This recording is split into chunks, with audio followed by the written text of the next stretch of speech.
Hi, and welcome to the end of week 16. You know, in daily Bible reading, the details can just take over. So let's look at the big picture and appreciate that we've been on one big roller coaster ride since we entered the history section.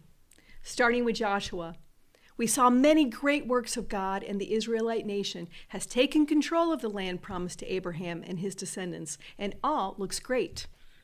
But then in Judges, we see the implications of not fully obeying God.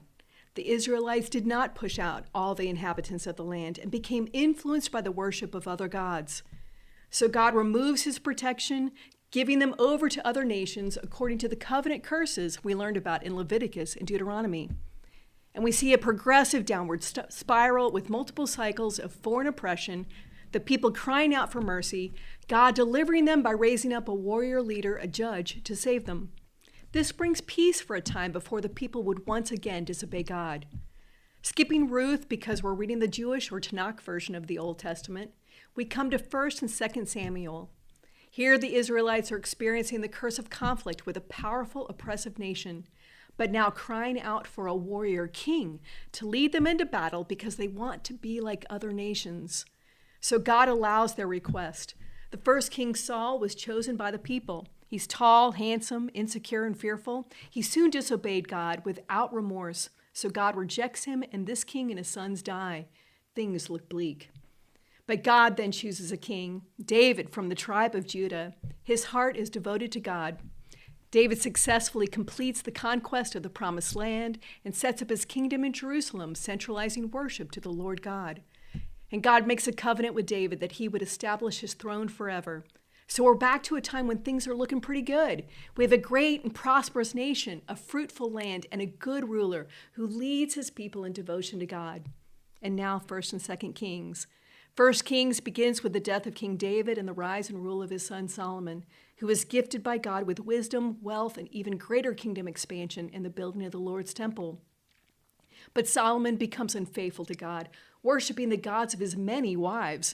So God tells Solomon he will tear away most of the kingdom from his son, but he will reserve one tribe for the sake of the covenant with David. And upon Solomon's death, there's civil war, and that's where we've entered last week, starting at 1 Kings chapter 12. It's the beginning of a new, challenging era, a divided kingdom. Only one tribe, Benjamin, the smallest, joined with Solomon's tribe of Judah, forming the southern kingdom. They maintain their seat of power in Jerusalem and will now be known as the Kingdom of Judah. The other 10 tribes split off, forming the northern kingdom, making its seat of power in Samaria and taking the name Kingdom of Israel. The northern kingdom is ruled under a series of kingship dynasties, which, important to our larger story, do not come from the line of David. The time of the kings lasts about 400 years. The section we just read covers only the first 90 years with 15 kings. And we should notice a pattern. Each king receives a valuation statement, so far 13, all of the north, have variations of did evil in the eyes of the Lord and led the people away from God. Only 2 from the southern kingdom did what was right in the eyes of the Lord as their father David had done. Also important in this time of kings is the role of God's prophets, sent to address the rebellion of the kings and the people, to call them back to God.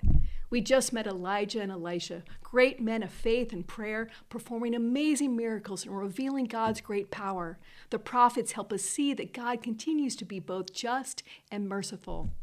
Now, halfway through 2 Kings, we continue to hold on to our hope in God's faithfulness to keep his promise to David. But with the state of both kingdoms, we may wonder how God is going to do it. So keep reading and keep praying for the Spirit to teach you on this journey. Until next time, many blessings to you. We'd love for you to join us as we read through the entire Bible in 2026. To get started, visit mountparannorth.com/Bible, where you'll find the full reading plan and other resources, or click the link in the description.